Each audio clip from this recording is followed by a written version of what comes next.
নমস্কার, আমি সঞ্চারী। আমার চ্যানেলে আপনাদের সবাইকে স্বাগত জানাই। চলে এসেছি আপনাদের সামনে আবার একটি নতুন ব্লগ নিয়ে। অনিশকে স্কুল থেকে আনতে যাব, তাই ভাবছি এই বেদানাটা ছাড়িয়ে যায়, তাহলে ছেলেটা স্কুল থেকে এসে খেতে পারবে। আজকে বুধবার, কাল থেকে স্কুল ছুটি। কাল আসলে ব্যাংক হলিডে, বৃহস্পতিবারে ব্যাংক হলিডে, তো শুক্রবারটাও ছুটি দিয়ে দিয়েছে। সামনে শনি রবি উইকেন্ড আসছে, তো 4টে দিন এখন ছুটি। ওর বাবারও তাই। আজকেই ওর লাস্ট অফিস, তো এখন 4টে দিন সবাই মিলে বাড়িতে। সামনে ওয়েদারটা খুব ভালো দেখাচ্ছে, কাছে পিঠে একটু এদিক ওদিক থেকে নয় ঘুরে আসা যাবে। আর এখানে বেদানা তরমুজ এগুলো জানেন তো, উপর থেকে যদি একটু হালকা কালারের কেনা যায় তাহলে ভেতরটা খুব লাল হয়। দেখুন এটা যেমন ওপরটা একটু ফ্যাকাসে ফ্যাকাসে, ভেতরটা কিন্তু দিব্যি টুকটুকে লাল। একটা মুখে দিয়ে দেখলাম বেশ মিষ্টি। চলুন, এটা হয়ে গেছে, এবার আমি যাব ছেলেটাকে আনতে। তার আগে একবার আপনাদের বাইরেটা দেখাই। এখন প্রতিদিন সকালবেলায় ঘুম থেকে উঠেই চারিদিকটা ঝলমল করে, এত ভালো লাগে বাইরের দিকটা তাকাতে। প্রত্যেকটি গাছে সবুজ পাতা বেরিয়ে গেছে, চারিদিকটায় বিভিন্ন রঙের ফুল, দুর্দান্ত লাগে দেখতে। সব থেকে ভালো লাগে আকাশটার দিকে তাকিয়ে থাকতে, মনে হচ্ছে কেউ যেন উজালা ঢেলে দিয়েছে। বাড়ি চলে এসেছি, এখন এই লিভিং রুমের জানলাটির সামনে এসে দেখছি যে একটি খরগোশ চুপ করে বসে আছে। এই গ্রীষ্মকালটি এলো বলে এখন চারিদিকে খরগোশের খুব দেখা পাওয়া যাবে। আগে খুব গাজর দিতাম, কিন্তু আস্তে আস্তে দেখলাম ওরা গাজর দিলে একদমই খায় না, ওইখানে বসে বসে ওই ধুপোগুলোই খাবে জানেন। সেই জন্য আর দেওয়া বন্ধ করে দিয়েছি। আমি কেন, আশেপাশে থেকে দেখতাম খুব গাজর দিত, তারাও আর দেয় না। আবার চলে এসেছি রান্নাঘরে। ছেলেটা বললো এখন নাকি খাবে না বেদানাটা, ওর টিফিনটা খেয়েই নাকি পেটটা ভরে আছে, থাক পরে খাবে। আমি সেই জন্য ভাবলাম নিজের জন্য একটু কফি বানাই। সকালে একটু চা খেয়েছিলাম, তাও আবার সেই চা, সেই জন্য বিকেলের দিকে মনে হচ্ছে একটু কফি খাই। সাথে একটু খিদে খিদে পাচ্ছে, তাই ভাবছি একটু মুড়ি নিয়েও খাই। আসলে আজ তো আর কোনো রুটিনের বালাই নেই, কাল থেকে তো ছুটি, সেই জন্য আজকে যা ইচ্ছা তাই করা যেতে পারে। অনেক দিন পরে এই বিকালে চা মুড়িটি নিয়ে বসছি। বহু দিন হয়ে গেছে, দিন কেন বলবো, মনে হয় বছরই হয়ে গেছে এইভাবে বিকালের দিকে চা মুড়ি নিয়ে বসাটা। আর এই দেখুন, এখানে যত চটপটি রকমের খাবার দাবার আছে, তার মধ্যে চানাচুরের প্যাকেটটাই পাচ্ছি না। এই সবার মধ্যে চানাচুরের প্যাকেটটাই বারবার ফুরিয়ে যায় জানেন। এসব কিছু আমার আনা নয়, এগুলো হচ্ছে ওর বাবার। এই ধরনের খাবার যে ওর বাবার কি ভালো লাগে কি বলবো। দোকানে গেলে যত এই ধরনের খাবার দেখতে পাবে একটা করে প্যাকেট নিয়ে চলে আসবে। এদিকে চানাচুর তার খুঁজে পেলাম না, একটা ভুজিয়ার প্যাকেট পেলাম। এই দিন ওই মুড়িটা মাখি। সর্ষের তেল তো আছে ঘরে, এই সর্ষের তেলটি খুব একটা রান্নাবান্নায় ইউজ করি না, অনেক সৌভাগ্যবশত এই তেলটি পাওয়া গেছে। সেই জন্য ওই কোনো রকম একটু সেদ্ধ মাখা হলে আর কিছু কিছু রান্নায় তখন একটু দিতে হয়।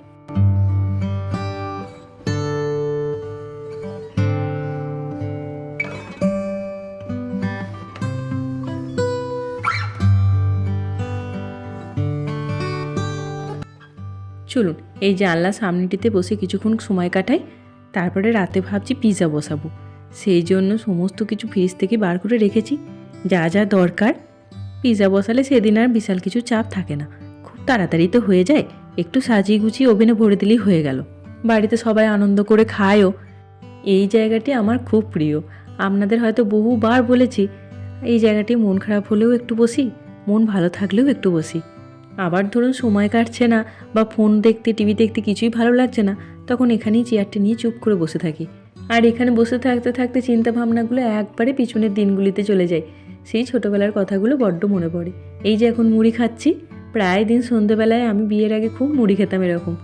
আমি যেমন মুড়ি ভক্ত ছিলাম, এখন তো মুড়ি খাওয়া একদমই কমে গেছে। আমার ছেলেটাও তেমন হয়েছে জানেন, মুড়ি দেখলেই হলো, বাস ওকে এক বাটি দিতে হবে। চলুন এখানে এবার কিছুক্ষণ সময়টা কাটিয়ে রান্নাঘরের দিকে যাব। ওর বাবা এখনো অফিস থেকে আসেনি, আর কিছুক্ষণের মধ্যেই চলে আসবে। আর এইদিকে এখন একটা ওয়াটার গান পেয়েছে, বাস সেই নিয়ে 10 বার করে জল ভরছে আর এই চারিদিকে জল ছড়াচ্ছে জানেন। দাঁড়ান একবার বাইরেটা বেরিয়ে আপনাদের দেখায়। গোটা জানলাগুলো জল দিয়ে কি কাণ্ড করেছে। জানলা এই জলগুলো শুকিয়ে গেলেই জলের দাগ পড়বে, আবার আমাকে জানলাগুলো পরিষ্কার করতে হবে। থাকো, যা করছে করুক নয় নিজের মতো। এই গ্রীষ্মকালটি তো শুধু একমাত্র পাই একটু খেলতে, তারপরে তো আজ হয়ে গেল। চলুন আমিও রান্নাঘরের দিকে যাই, টুকটুক করে ব্যবস্থা করি। ওই দিকে করিস না, ওদের ব্যালকনিতে জল চলে যাবে। চলুন প্রথমে পিৎজা বানানোর জন্য যা যা লাগবে সেগুলো আগে বার করে রাখি। আর ওইদিকে তো ব্যালকনিতে ওই ওয়াটার গান নিয়ে খেলতে খেলতে বাস নিজের জামা প্যান্টটা এমনভাবে ভিজিয়ে ফেললো, সে আগে চেঞ্জ করিয়ে তারপরে রান্নাঘরে এলাম। একটি পিৎজা বেজও নিয়ে এসেছি যাতে ঝটপট হয়ে যায়। বেশিরভাগ জিনিসই রেডিমেড আছে, দু একটা জিনিস একটু কেটে কুটে নিতে হবে। চলুন প্রথমে মাশরুমটা একটু কেটে নিই। এই পিৎজাটা মাশরুম আর আনারস দিয়ে বানাবো।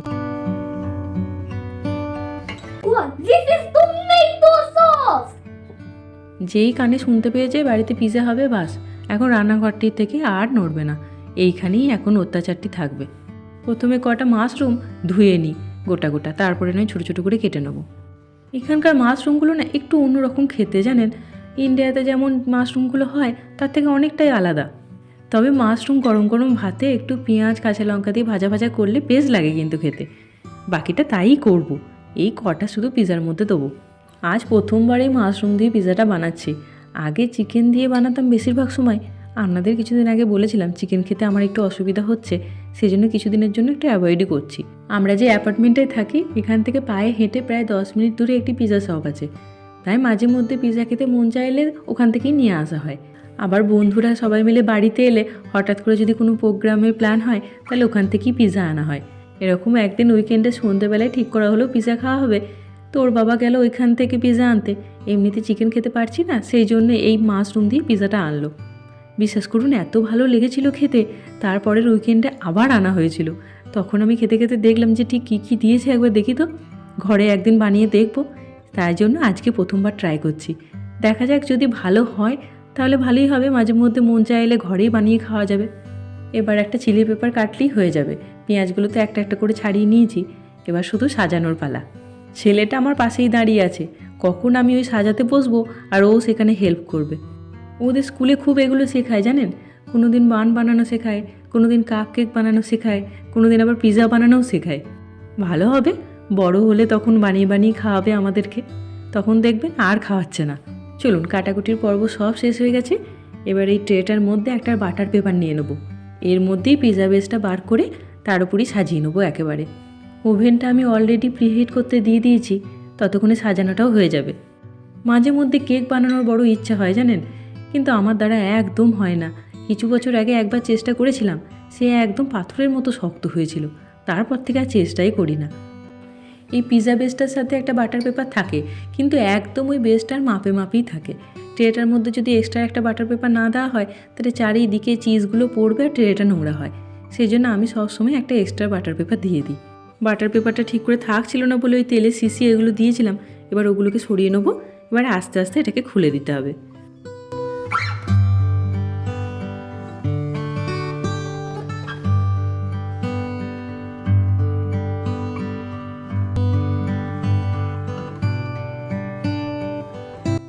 সেই একটা কথা আছে না, যেখানে বাঘের ভয় সেখানে সন্ধে হয়, আমারও হয়েছে তাই দশা জানেন। এখন টিভিও দেখবে না, কিচ্ছু দেখবে না, ওইখানে বসে বসে জ্বালাতন করবে। প্রথমে একটি ফক দিয়ে পিৎজা বেসটাকে ফুটো ফুটো করে নিতে হবে। আগে বেসটি ঘরেই বানাতাম, এক প্যাকেট ইস্ট কিনে আনলে তা আপনার 2-3টে পিৎজা বেস তৈরি হয়ে যায়। এবার এই পুরো বেসটির মধ্যে পিৎজা সসটাকে ভালো করে লাগিয়ে নেব। তবে ওই বেসটি ঘরে বানাতে চাইলে আগে থেকে একটু প্ল্যানের দরকার, কিছুক্ষণ তো রেস্টে রাখতে হবে। আর হঠাৎ করে যদি প্ল্যান হয় তাহলে এই রকম রেডিমেডই ভালো। আমাদের ঘরে খুব একটা যে এরকম পিৎজা টিজা হয় তা নয়, মাঝে মধ্যে হয়, তখন এই কিনে নিয়ে এসে করে দিই, আর পারি না। সামনে তো সামার হলিডে আসছে, প্রায় 2 মাসের কাছাকাছি। তখন বাইরে যা রোদ দুপুরের দিকে, বাচ্চারা বাইরে আর খেলতে পারে না, তখন এর বাড়ি ওর বাড়ি একটু খেলতে হয়। ঘরে কয়েকটা বাচ্চা খেলতে এলে তখন চট করে এরকম পিৎজাই বসিয়ে দিই বাচ্চাদের দুপুরে খাওয়ার জন্য, বাচ্চারাও আনন্দ করে খেতে পারে। পিৎজা সসটা ভালো করে লাগিয়ে দিয়েছি, এবার ওপর থেকে এই মজারেলা চিজটাকে ছড়িয়ে দিতে হবে। এই পিৎজাটাতে খুব বেশি চিজ দেবো না, অল্প করেই দেবো, প্রথম দিকেই একবার দেবো বাস। তারপরে ওই ভেজিটেবলসগুলো সব সাজিয়ে নেওয়ার পর আর চিজ দেবো না। ওই যে শপটা থেকে এনেছিল ওটাতেও দেখেছিলাম তাই করেছিল, প্রথমেই যা দিয়েছিল ওপর থেকে কিন্তু আর চিজ দেয়নি, আর চিজের পরিমাণটাও খুব বেশি ছিল না, বেশ লাগছিল জানেন খেতে, সেজন্য আমি ওইভাবেই করব।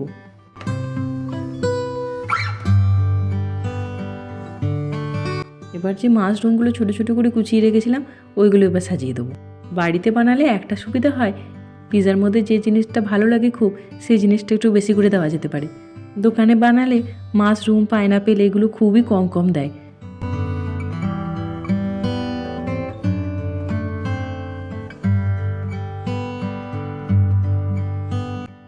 পাইনাপেলের এরকম একটি ক্যান কিনে এনেছি। এখানে বেশ পিস পিস করে কাটা থাকে। আমি না খুব ভালো পাইনাপেল কাটতে পারি না, ওটাও একটা বড় সমস্যা। অনেকে আবার পিৎজার মধ্যে পাইনাপেল পছন্দ করে না, কিন্তু আমার আর অনিসের ভীষণ ভালো লাগে। আর ওর বাবাও আগে খুব একটা পছন্দ করতো না, কিন্তু আজকাল দেখছি ওর বাবারও খুব ভালো লাগছে। আর ওই যে দেখছেন হাতে হাতে টুকটুক করে কত সাহায্য করছে আমার। চলুন, হয়ে এসেছে প্রায়, আর বেশিক্ষণ লাগবে না। এবার ওভেনের মধ্যে ভরে দিলেই হয়ে যাবে।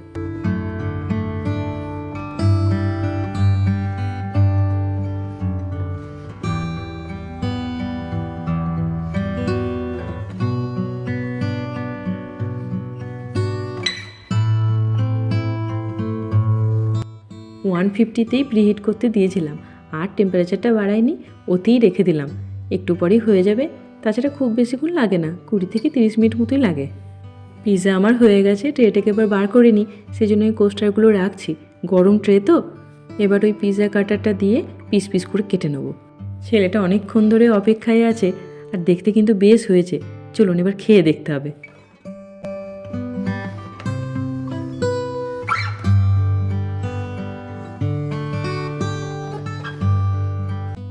আর এই দিকে তলাটা দেখুন, খুব সুন্দরভাবে কিন্তু হয়ে গেছে। চলুন এবার পিস পিস করে কেটে সবাইকে খেতে দিয়ে দিই। আর ভিডিওটাও তাহলে আজকে এখানেই শেষ করি। ভিডিওটা যদি ভালো লাগে তাহলে লাইক করবেন, শেয়ার করবেন, কমেন্ট করে অবশ্যই আমাকে জানাবেন কেমন লাগলো আপনাদের এই ভিডিওটি। আমার ব্লগগুলো যদি আপনাদের ভালো লাগে তাহলে প্লিজ চ্যানেলটিকে সাবস্ক্রাইব করে দেবেন। ভালো থাকবেন, সুস্থ থাকবেন। দেখা হবে সামনে এরকম একটি ব্লগে। ধন্যবাদ। আর হ্যাঁ, পিৎজাটা কিন্তু বেশ হয়েছিল খেতে।